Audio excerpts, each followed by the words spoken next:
Culpados ou legítima defesa?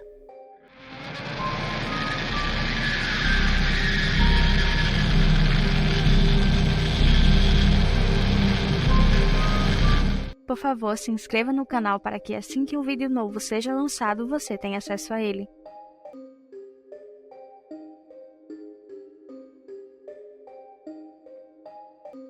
Esses que estão aparecendo para vocês agora são os irmãos Menendez. Eles assassinaram brutalmente os próprios pais alegando que foram abusados.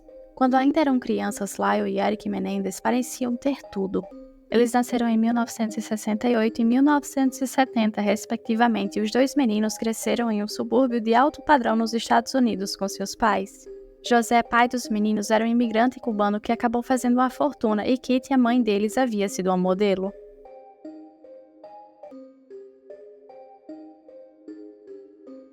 A família Menendez demonstrava ser um modelo do tão sonhado sonho americano. José nasceu em Cuba, mas foi para os Estados Unidos quando ainda era adolescente. A mudança ocorreu após a Revolução Cubana de 1950. Com isso, ele acabou morando no porão da casa de um primo até ganhar uma bolsa de estudos de natação. Quando ainda estava fazendo faculdade, ele conheceu Mary Louise, que era uma modelo de concursos de beleza, mas todos chamavam ela de Kitty. Ela era alguns anos mais velha que ele. No início de 1960, os dois acabaram se casando e se mudaram para Nova York. Lá, José se formou em contabilidade. Assim, José, que havia sido lavador de pratos, se tornou um executivo de entretenimento de sucesso. O primeiro filho do casal, Lyle, nasceu no dia 10 de janeiro de 1968 em Nova York, logo após Kitty largou seu emprego de professora. Depois, a família se mudou para Los Angeles poucos anos antes do crime acontecer para que José pudesse trabalhar na indústria cinematográfica. Inclusive, a casa em que eles moravam ficava perto de um dos quarteirões mais exclusivos da região, onde diversos nomes populares como Michael Jackson e Elton John moravam. Um tempo depois da mudança, Eric nasceu no dia 27 de novembro de 1970. Porém, mais tarde, os irmãos Menendez alegaram que a infância perfeita que eles pareciam ter tido era apenas uma fachada que escondia algumas verdades extremamente obscuras. O pai deles pressionava Lyle e Eric frequentemente. José queria que seus filhos fossem atletas de tênis e até chegou a contratar treinadores particulares para dar aulas aos dois. Ele exigia excelência tanto dos seus filhos quanto dos treinadores que pagava, inclusive um dos treinadores até chegou a desistir de treinar os meninos. Além disso, fora das quadras de tênis, José também desejava a excelência dos garotos em outras áreas. Ele queria que seus filhos fossem capazes de manter conversas sobre tópicos como política internacional e às vezes até chegava a dar palestras de horas de duração para os meninos. Os irmãos Menendez também alegaram mais tarde que José abusava sexualmente deles. Outro fato bizarro é que se você ainda não se inscreveu no canal, então já se inscreve aí e curta o vídeo. Com o passar dos anos, várias rachaduras começaram a aparecer no retrato de família perfeita que eles forçavam. Depois de um tempo, em 1986, a família se mudou para o sul da Califórnia por causa do trabalho de José, e Eric e Lyle começaram a ter problemas por roubarem das casas de seus vizinhos. Além disso, Lyle havia sido suspenso da universidade em que estudava por 1 ano por plágio. A onda de crimes dos dois enfureceu tanto José que ele alterou seu testamento para que os seus filhos recebessem menos. De acordo com algumas informações que foram obtidas durante toda a investigação do caso, José até chegou a considerar remover seus filhos completamente do seu testamento. Porém, antes que ele tivesse a chance de realmente fazer isso, ele e sua esposa foram assassinados brutalmente.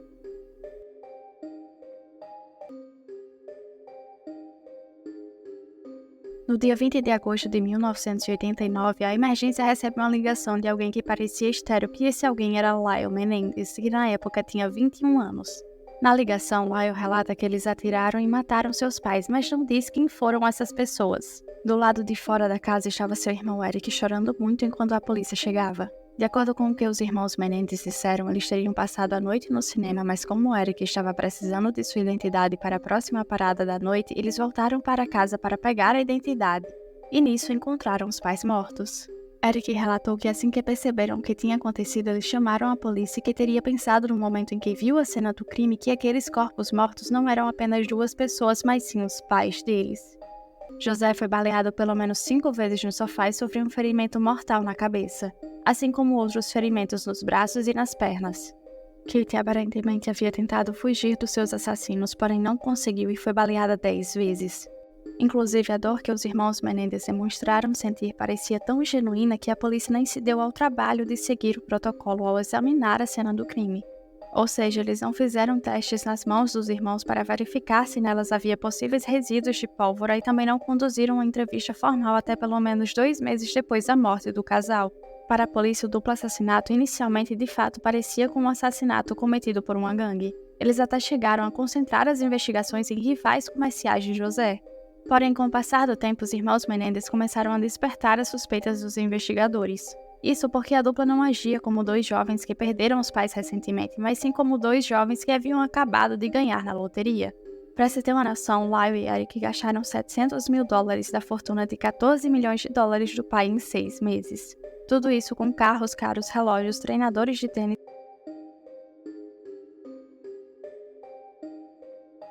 Um dos detetives até chegou a relatar que os investigadores só foram realmente suspeitar dos irmãos quando eles souberam que Eric havia escrito uma espécie de roteiro de filme em que um personagem assassinava seus pais para poder herdar o dinheiro deles. Depois disso, os investigadores também notaram que alguns dos detalhes que os irmãos deram sobre a noite do assassinato de seus pais pareciam muito estranhos. Eles disseram ter visto uma espécie de fumaça de arma no ar, algo que teria desaparecido logo depois dos disparos terem sido efetuados. Os investigadores até tentaram obter uma confissão de Eric e providenciou uma espécie de armadilha para ele. Eles pediram que o amigo dele usasse uma escuta durante o almoço com Eric em um restaurante, mas quando esse amigo perguntou sobre o crime, Eric negou ter matado seus pais. Depois dos assassinatos, o antigo terapeuta de Eric procurou ele, o que fez com que ele voltasse a fazer terapia, assim como seu irmão. As sessões de terapia continuaram e o terapeuta acabou gravando Eric e Lyle confessando os assassinatos e dizendo que teriam cometido o crime para tirar a mãe da miséria. Porém, o terapeuta deles e sua amante acabaram tendo uma briga e ela revelou à polícia o que sabia. A suspeita das autoridades só foram se confirmar depois que a amante do terapeuta de Eric apresentou à polícia fitas gravadas de Eric e Lyle confessando os assassinatos de seus pais. Ela tinha até uma fita de áudio das confissões. Depois disso, em março de 1990, os irmãos Menendez foram presos. Houveram diversas discussões sobre se as fitas eram ou não admissíveis no tribunal, enquanto isso todo o julgamento era transmitido. As discussões aconteceram para descobrir se as confissões poderiam ser enquadradas no privilégio médico-paciente ou como evidência no tribunal, e duraram cerca de 2 anos. Depois, a Suprema Corte da Califórnia acabou decidindo que as confissões gravadas eram admissíveis no tribunal. Os irmãos Menendez contaram como todo o assassinato aconteceu e como eles sofreram durante anos de abuso emocional, físico e sexual.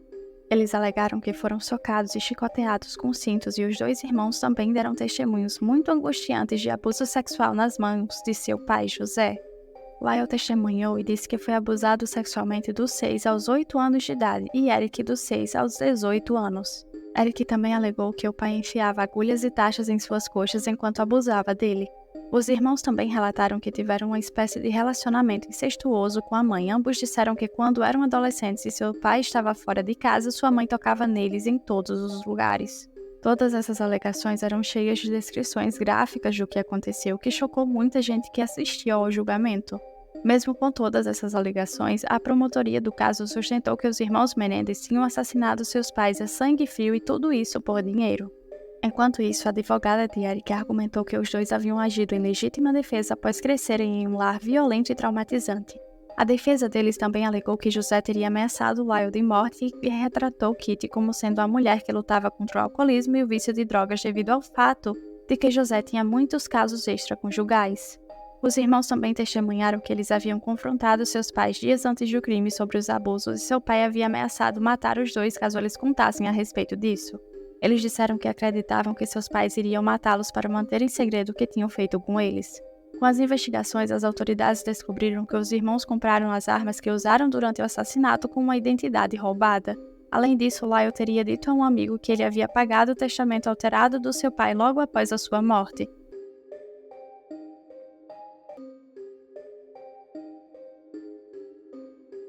O primeiro julgamento dos irmãos durou cerca de 6 meses, mas não deu em nada porque os júris ficaram empatados e não conseguiam entrar em consenso sobre se eles eram culpados de assassinato ou haviam agido em legítima defesa. Embora eles tenham sido julgados juntos, eles tiveram júris separados. O julgamento dos irmãos acabou sendo anulado em 1994, mas eles voltaram a ser julgados em 1995 em um novo julgamento, e nesse a gravação em vídeo foi proibida. O segundo julgamento, que ocorreu em 1995, acabou sendo menos sensacionalista porque o juiz proibiu que câmeras de TV entrassem no tribunal. Ele também decidiu que não haviam evidências suficientes de que José havia abusado de seus filhos. Cada um deles foi considerado culpado de homicídio de primeiro grau em 1996 e foram condenados à prisão perpétua, que é onde eles permanecem até hoje. Vários parentes, amigos e familiares testemunharam alegando diversos incidentes de abusos físicos e emocionais que eles tinham observado.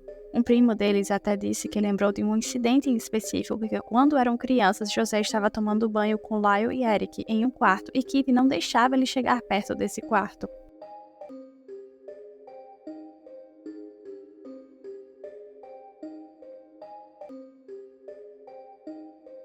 And did he try to anally penetrate you with something else? He did. And what was it? He raped me. Did you cry? Yes. Did you bleed? Yes. Were you scared? Very. Did you ask him not to? Yes. How did you ask him not to? I just told him, I don't. I'm sorry. I just told him that I didn't want to do this. And that it hurt me. And he said that he didn't mean to hurt me. And he loved me. Was that important to you, that he loved you? Yes, very. But I still didn't want to do it. Did you tell your mom? Yes. What did you say to your mom? I told her to tell Dad to leave me alone. And he keeps touching me.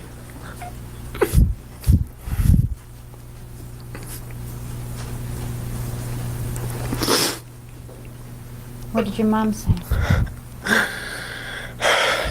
She told me to stop it. And that I was exaggerating.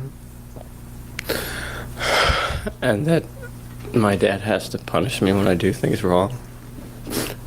And she told me that he loved me. Anos depois do julgamento, uma das primas dos garotos disse que quando Lyle tinha 8 anos e ela tinha 17, ele revelou a ela que seu pai havia o molestado. A prima dele até chegou a contar a Kitty, mas ela ficou do lado do marido e disse que era tudo mentira. Outro primo deles disse que quando era criança lembra de Eric ter lhe contado que seu pai estava tocando nele de forma inapropriada. Inclusive, mais recentemente, em 2023, um cantor também acusou José de agressão sexual. Ele disse que foi drogado e estuprado por José aos 14 anos de idade quando estava visitando a casa de José nos anos 80. Além disso, ele também revelou que foi abusado sexualmente por José em 2 outras ocasiões, logo antes e logo depois de um show. No último julgamento, a amante do terapeuta dos irmãos, que foi quem entregou a fita à polícia, estranhamente insistiu que havia sido o terapeuta quem tinha manipulado os irmãos para confessarem.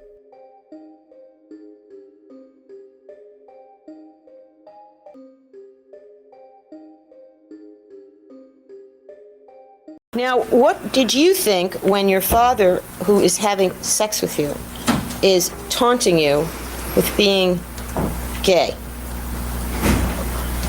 I was real confused. I didn't think that what Dad and I was doing was a gay thing. I thought it was just what Dad and I was doing, and but it made me real confused because it didn't hurt like I thought it should anymore, and so I didn't understand. When your father called you faggot, did you ever answer him back in your head? Yes. What did you say? I said, well, then what the hell are you?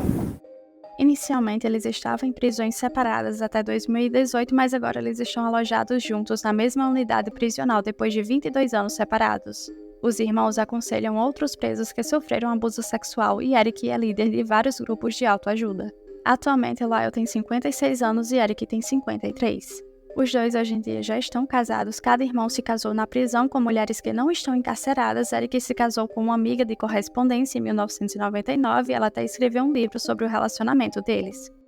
Lyle se casou com uma ex-modelo que se divorciou dele quando descobriu que ele estava escrevendo para outras mulheres e depois ele se casou com uma advogada em 2003. Lyle já chegou a relatar em entrevista que ele e a esposa tentam se falar todos os dias por telefone. Eles também já falaram com a mídia diversas vezes sobre seu crime. Lyle e Eric mantiveram sua versão de que mataram seus pais por abuso sexual, mas alguns de seus familiares não acreditam nas suas alegações. Apesar disso, a maioria de seus familiares realmente acredita que eles foram abusados sexualmente e ficaram do lado dos irmãos depois dos assassinatos. Essas pessoas incluem a irmã mais velha da mãe deles, dentre muitas outras pessoas que eram próximas da família. Os irmãos Menendez estão cumprindo suas respectivas penas sem a possibilidade de liberdade condicional. Apesar disso, houveram muitos esforços para anular as condenações. Os advogados dos irmãos entraram com uma petição em maio de 2023, citando as alegações do cantor que acusou José de agressão sexual, bem como o relato da prima deles como evidências que provam que as condenações de seus clientes deveriam ser anuladas. Além disso, também há uma carta escrita em 1988 que foi achada recentemente e faz parte das novas evidências. Nela, Eric demonstra ter muito medo do pai e relata que ficava toda noite acordado pensando que ele poderia entrar em seu quarto. Em uma declaração, o escritório do promotor do caso disse que está investigando as alegações feitas e não está claro quando um juiz decidirá sobre o caso. Mas se as alegações forem de fato anuladas, então caberá ao gabinete do promotor decidir se eles irão refazer o caso. No momento, os irmãos estão aguardando a decisão judicial.